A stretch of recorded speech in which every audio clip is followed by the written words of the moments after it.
The rain hadn't stopped in 3 days. It washed the dust off the headstone, leaving streaks like tears over the carved name, Officer Daniel Cole. Just beside it, a German shepherd sat, motionless, soaked to the bone, eyes fixed on the earth as if waiting for his partner to wake. Locals said the dog hadn't left since the funeral. Not even once. They brought him food. He ignored it. He just waited. But when the sheriff ordered the grave exhumed after strange noises were heard beneath it, that's when they discovered what Rook had been guarding all along. The town of Ash Hollow wasn't on most maps anymore. A forgotten valley cradled between black pines and low fog. It was the kind of place where radio still crackled and people locked their doors by sundown. The cemetery sat on a small hill overlooking the highway. 12 graves, 2 broken lampposts, and now one restless soul, a dog named Rook. Sheriff Eli Warren stepped out his cruiser, the gravel crunching beneath his boots. The air was thick, metallic, like rain had soaked through rust and memory alike. He watched the dog sitting by the grave, his fur plastered, his tail unmoving. "You're still here, huh?" Eli muttered. His voice carried no authority tonight, just weariness. He'd been there the day they buried Cole. He'd folded the flag himself. And he'd watched Rook, Cole's K-9 partner, howl once, then fall silent for good.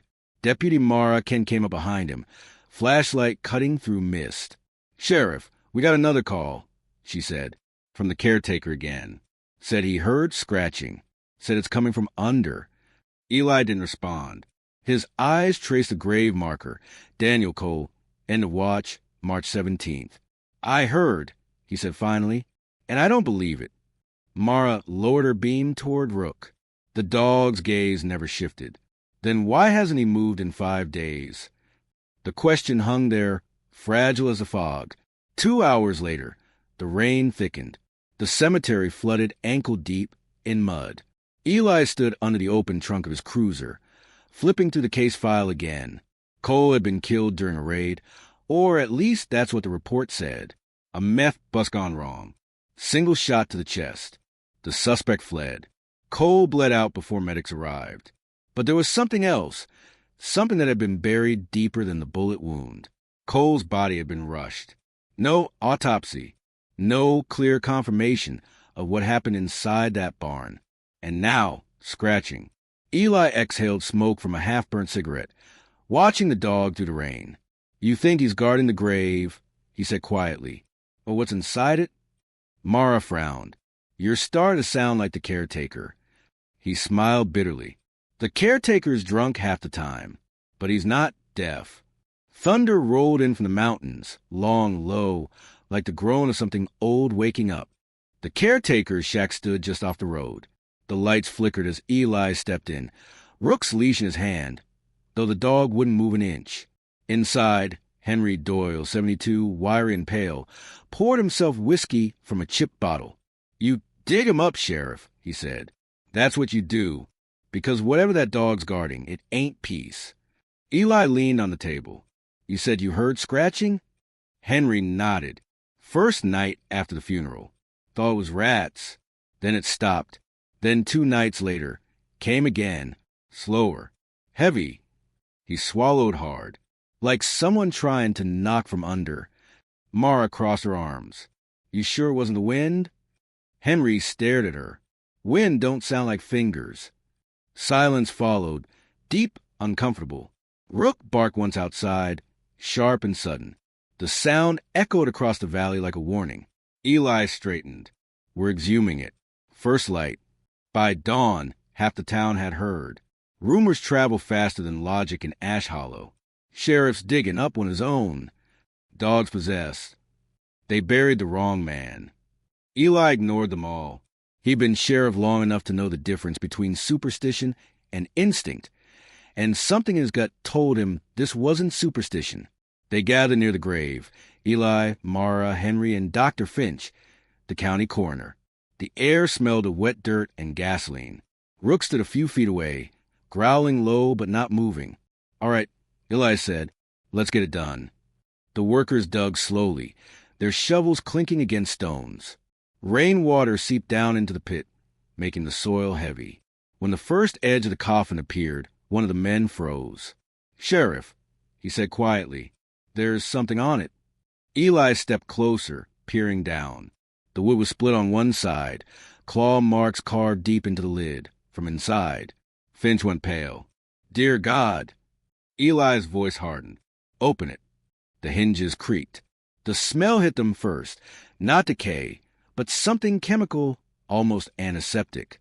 Inside lay Daniel Cole, uniform still pressed, face peaceful. Too peaceful. Finch leaned in. "No, decomposition. This isn't right." Mara looked over his shoulder. "Is it really him?" Finch hesitated. "It looks like him, but there's something off about the skin tone. Too pale, almost waxy." Then Rook barked again, this time frantic, snapping his chain, circling the grave. Eli's heart pounded. "What is it, boy?" The dog ran to the tree line, whining. Then he dug, paws flying, desperate, mud splattering. Eli followed, his boots slipping the wet earth. And there, half buried beneath the roots, was a second badge, tarnished, bent. Cole's badge number. "What the hell?" Mara whispered. Eli knelt, brushing dirt aside. Underneath the badge was bone. Human bone. Finch joined them, face ghostly. "That's not possible. The body's in the coffin." Eli looked back toward the open grave, toward the waxy figure lying inside. "Then who the hell did we bury?"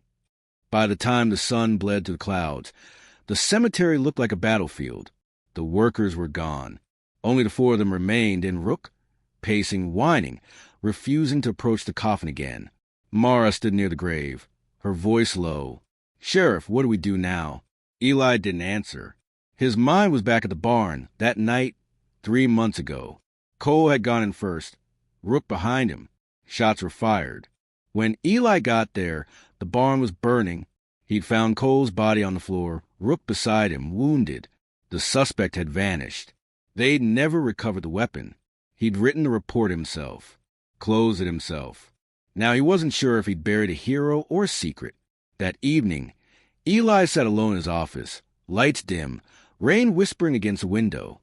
He poured himself a glass of bourbon and stared at Cole's case file. Page after page, the same inconsistencies screamed at him now. The time of death didn't match the dispatch record. The wound pattern didn't match the gun they found. And Finch had signed the report without ever doing a full exam. There was a soft knock on the door. Mara stepped in. "I took another look at that badge," she said. "The one Rook found. There's dried blood on it. Not old. I sent it to the lab." Eli looked up. "You think it's his?" "I think," she said, hesitating. "Someone wanted us to believe it was." Rook whined softly from the corner, his eyes never leaving the window, as if watching something outside none of them could see. Eli exhaled slowly. "Mara, if this goes where I think it does, we're about to dig up a lot more than a grave." Night fell again. Henry, the caretaker, was the first to hear it. The scraping had returned, but not from Cole's grave, from the empty one beside it, the one meant for future officers. He ran to the sheriff's station, pounding on the door until Eli answered. "Sheriff," he gasped, "it's happening again. The sound, it's moved." Eli grabbed his coat, gun holstered.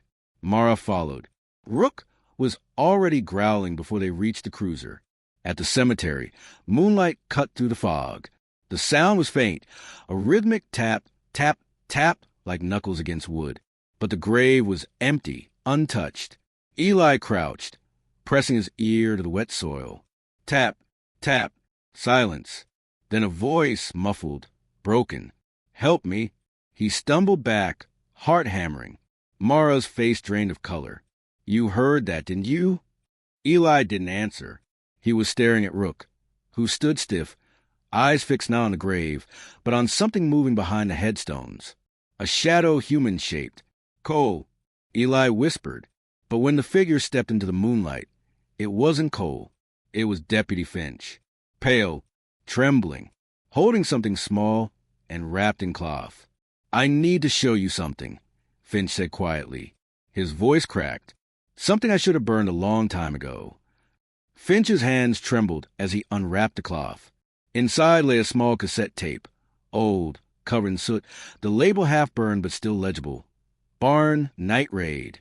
Eli stared at it, his pulse hammering in his throat. Where did you get that? Finch's eyes darted toward the cemetery. From Cole's vest pocket, the night we brought him in. I was supposed to log it into evidence. But I listened first. And Mara demanded. Finch swallowed hard. You don't want to hear what's on it. Rook barked sharply, as if punctuating the sentence. A single warning note. Eli grabbed the tape, rain dripping from his sleeve. Then let's find out. Inside the sheriff's station, the storm raged outside, wind howling through cracks in the windows. The cassette player clicked. Static filled the room. Then a voice, distant, crackled, but unmistakably Cole's. We got movement north side. Stay low, Rook. Footsteps panting, a door creaking. Eli, copy that? Eli, damn it, where are you? A gunshot, then silence. A second voice may have come. You shouldn't have come alone. Cole's voice faint. You? It's you. The sound of struggle, then another gunshot. The calm voice again. He'll believe it was a suspect. The tape ended with the sound of Rook barking, frantically, like he was fighting something, and then a scream. Eli's knuckles went white on the desk. That second voice, he said. You recognize it? Mara nodded slowly. It sounded like... But Finch finished for her. You, Sheriff. The room went still. Eli's breath caught. That's impossible. Finch backed up, eyes wild. You asked me to close the report. You told me not to dig deeper. Don't you remember? I didn't know. Eli roared, slamming his fist down. I didn't know what happened in there. But even as he said it, the truth clawed at the edges of memory. A flash of fire, Cole shouting something he couldn't hear, a gun going off. He'd been outside, or thought he had. Mara stepped between them. Enough. There's got to be another explanation. Outside, thunder cracked like a rifle shot. Rook began barking again, pacing the room, tail stiff. Finch turned toward the window. He knows, he whispered. The dog knows.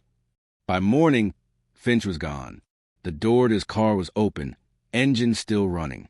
Tire tracks led out toward the north woods, the direction of the old red barn, now long abandoned after the raid.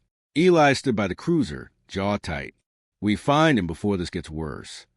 Mara adjusted her jacket, still shaken. You think he ran? Eli lit a cigarette, hand shaking slightly. No, I think he's going back to where it started. Rook sat in the back seat, quiet now, watching, waiting. The red barn stood like a scar against a tree lean. Its roof caved in, one wall burned black from an explosion months ago. The smell of ash still lingered. Mara swept her flashlight across the floorboards. This place should have been condemned. Eli crouched, brushing dust aside. A dark stain spread across the wood. Old, but familiar.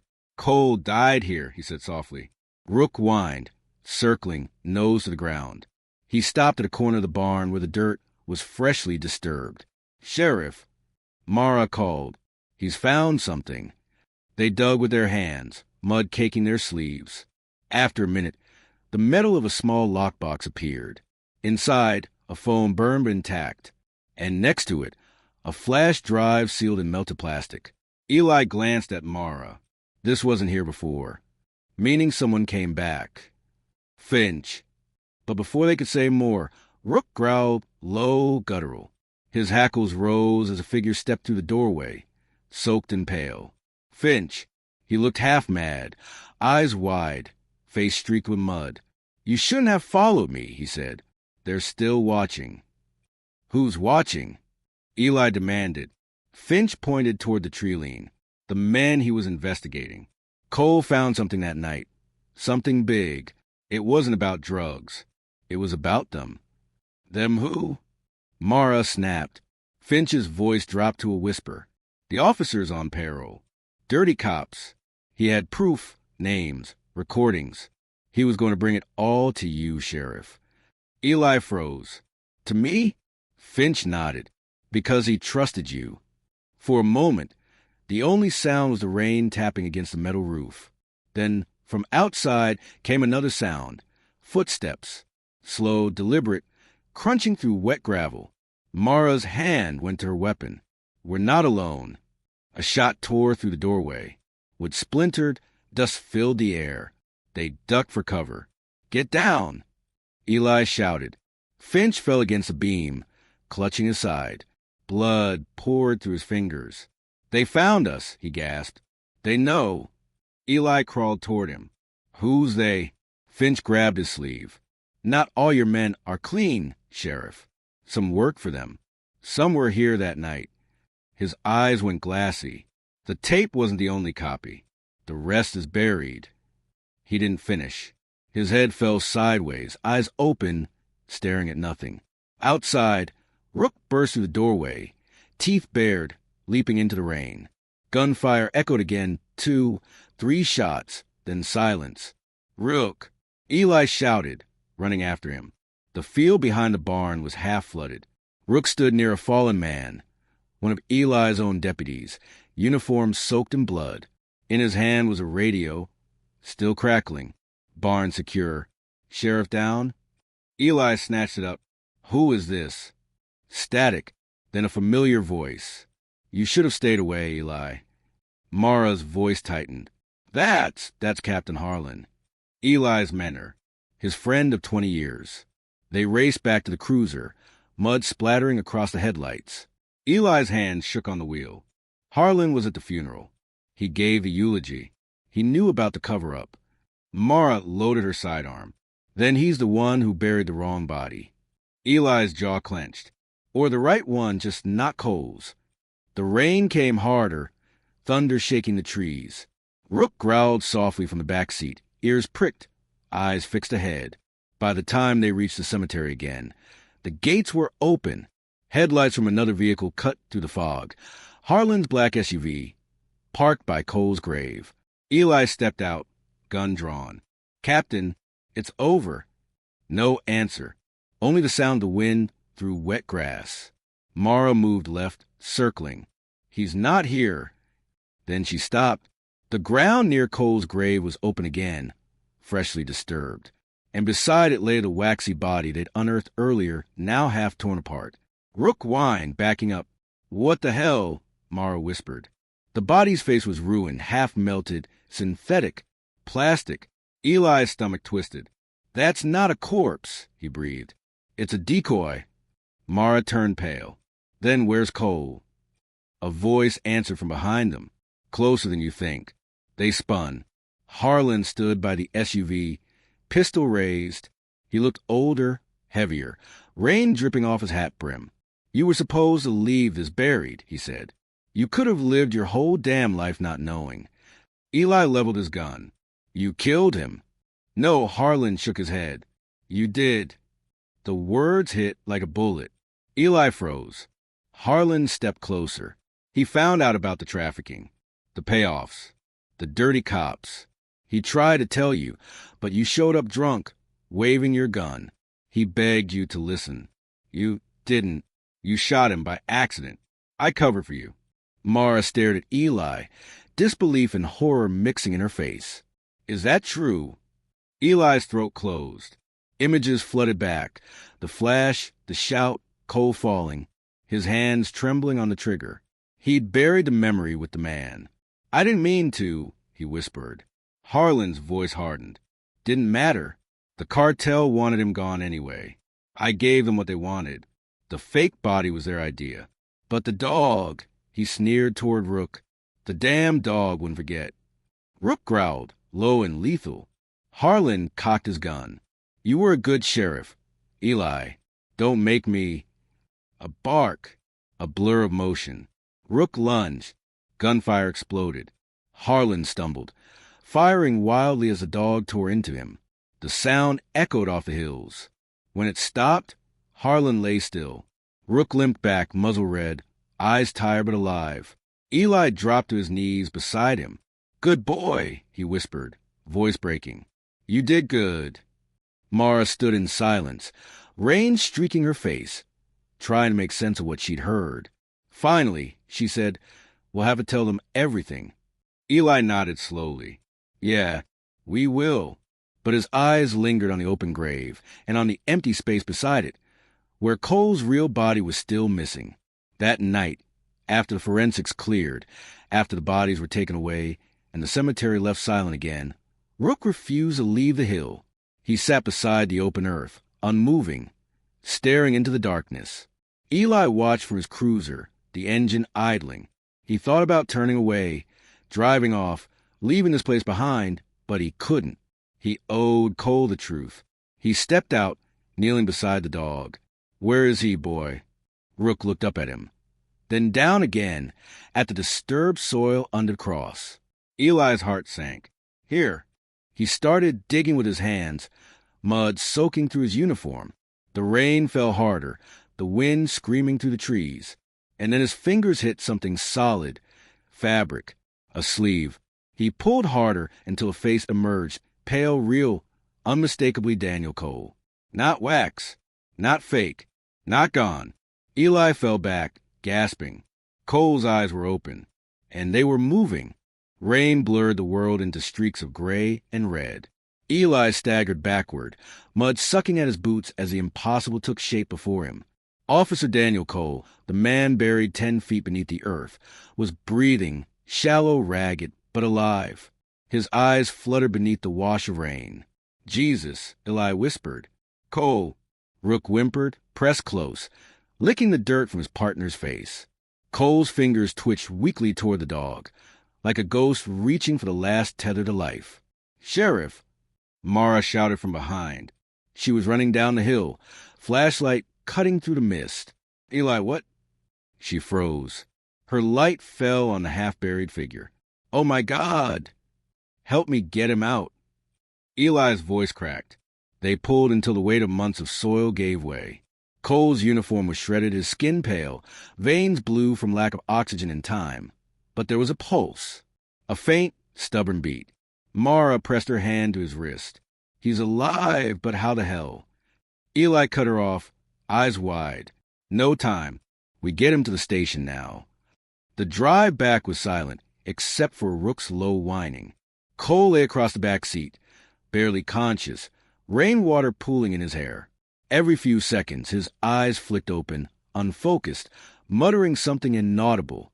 At one point, Eli leaned closer. "What is it, Danny?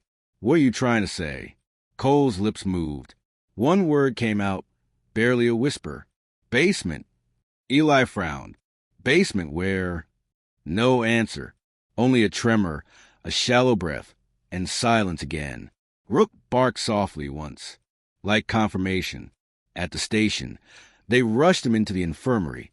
Dr. Finch's body had already been taken earlier that night, so the room smelled faintly of bleach and copper.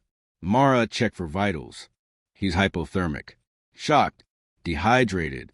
I don't know how he's breathing." Eli stood at the window, staring into the storm outside. He said something about a basement. Mara didn't look up. "Maybe the barn?" He shook his head. "No, not there." He turned slowly toward her. "Harlan's house." Her eyes snapped to his. "The captain?" "He had a private property up by Deer's Ridge. No one ever went there. He used to call it his safe house." "You think Cole was kept there?" Eli looked back at Cole's pale form. "I think they buried the wrong man on purpose, and they wanted this one forgotten." The rain didn't stop as they reached Deer's Ridge. The road was slick, the headlights bouncing off mist. The house appeared like something carved out of nightmares. 2 stories of rotting timber, shutters slamming in the wind, the porch sagging under its own age. Rook jumped from the cruiser before it stopped, sprinting straight toward the door, barking furiously. Mara drew her weapon. He knows something. Eli kicked the door open. The smell hit them first, mildew, damp earth, and rot. The floor creaked under their boots. The wallpaper hung in strips. Old photographs littered the hallway. But what made both of them freeze was a sound, faint, metallic, rhythmic. Clink, clink, clink. It was coming from beneath the floorboards. Rook began scratching at the rug near the fireplace. Eli helped him pull it back. Underneath was a trapdoor, sealed with an iron latch. Mara swallowed. "Basement." Eli nodded once. "Stay close." The stairs descended into blackness. A single bulb swung above, its light flickering weakly over concrete walls. Shelves lined the basement, filled with boxes, medical supplies, and Mara froze. Eli, look at this. On the far wall, taped across the concrete, were photographs, dozens of them. Cole in uniform, Cole and Rook, Cole with Eli at the precinct. And beneath each one, notes written in Harlan's handwriting. Target observed cooperating with internal investigations. Cole suspects financial link between cartel and department heads. Neutralized quietly. Eli's stomach turned to ice. He was building a case, he whispered. And Harlan found out. Mara moved to the next table, covered in cassette tapes, labeled with dates and names. These are all conversations. Evidence. He must have hidden them here. Rook barked again, sharp, urgent. He stood near a steel door at the back of the basement. Scratches marked the frame. Eli tried the handle. Locked. He fired once at the hinge. The door creaked open. Inside was a small, windowless cell. A cot. A bowl of water long dried. A uniform jacket hanging on the wall. Cole's. Mara stepped inside, whispering, "He was kept here." Eli's voice broke. All this time, he wasn't dead. He turned to Rook. The dog stood perfectly still, staring into the darkness beyond the cell. His ears flicked, body rigid. Then he growled, deep, resonant, not at something in the room, but below it. Eli looked down. A metal grate in the floor. Beneath it, movement. What the hell? The grate shifted suddenly. Something slammed up from below. Mara screamed, stumbling back. A hand, pale, bloodied, reached through the bars. Eli fired instinctively. The sound rang through the basement. When the smoke cleared, the hand was gone. Only silence. Then from the grate, a voice. "Sheriff, you shouldn't have come." Eli froze. "Who's there?" The voice laughed, a hollow, broken sound. "The ones who kept your secret."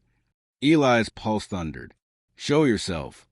But the only answer was another sound, banging from deep below, followed by scraping, like someone dragging something metallic across concrete. Rook barked wildly, lunging toward the grate. The floor shook. Mara grabbed Eli's arm. "We need to go. Now." He hesitated, staring at the darkness below, the cold echo of Cole's voice still in his mind. "We can't leave it." "Eli." The floor cracked beneath them, the grate splitting open as dust and air whooshed upward. They scrambled back as part of the basement collapsed inward, swallowing the cell hole. When the dust cleared, only the gaping hole remained, deep and black as the grave they'd opened. By the time backup arrived, the house had half collapsed. The tapes, the notes, gone, buried in debris. Cole was in a coma back at the station, alive but silent. The doctor said it was a miracle or a curse. Mara gave her report, voice hollow. No signs of anyone else. The lower chambers sealed by the collapse. Whatever was under there, it's staying there. Eli stood at the edge of the wreckage, watching the sun break through the clouds for the first time in days. Rook sat beside him, head low, fur streaked with dust. He reached down, resting a hand on the dog's back.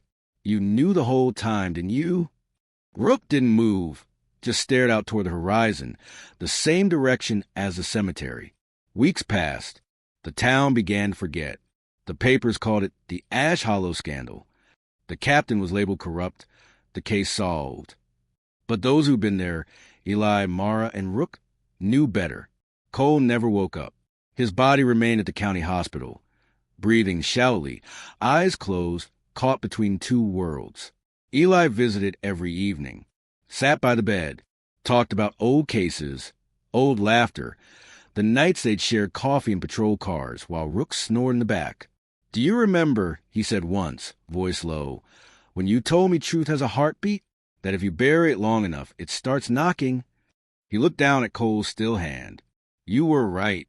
It knocked, Danny. I just took too long to answer." Rook lay by the bed, silent, eyes always fixed on his partner. One evening, the hospital lights flickered. Eli looked up. A nurse passed by, said the storm outside had taken out half the grid again. He nodded absently, leaning back. Then Cole's monitor beeped, once, steady. His fingers twitched. His lips moved. Eli leaned in fast. Danny? Cole's eyes opened, slow, distant. His throat worked dry. Did you find it? Eli's heart stopped. Find what? Cole's gaze drifted toward the window, toward the direction of Deer's Ridge. The basement wasn't the end. The monitor began to flatline. Eli shouted for help, but before the nurses arrived, Cole's hand clenched around his wrist, impossibly tight. It's still down there, he rasped. Then his grip loosened. The monitor steadied again, but his eyes closed once more. Mara burst in moments later. What happened? Eli stared at his own trembling hand. He woke up, and Eli looked at Rook, who was already standing, ears pricked toward the window. He said, "It's not over." 3 nights later, Eli returned to Deer's Ridge. Alone, he stood before the wreckage, flashlight trembling in his hand. The house was gone, just foundation and ash. But in the earth, the hole remained deeper now, like the land itself had swallowed its secret. He thought of Cole's voice. It's still down there. He thought of Harlan's words. You killed him. And he thought of Rook, the dog who'd known the truth all along.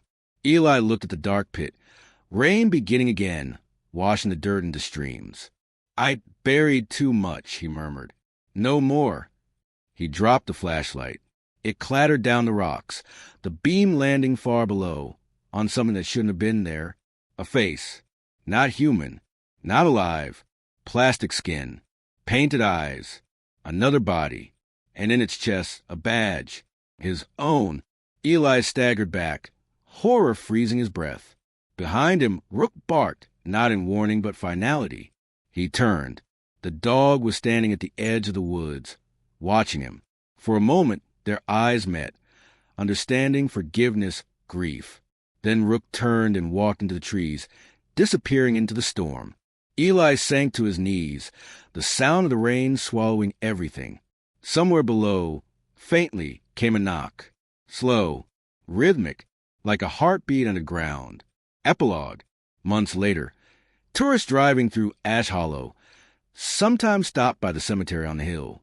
They see one headstone beside another.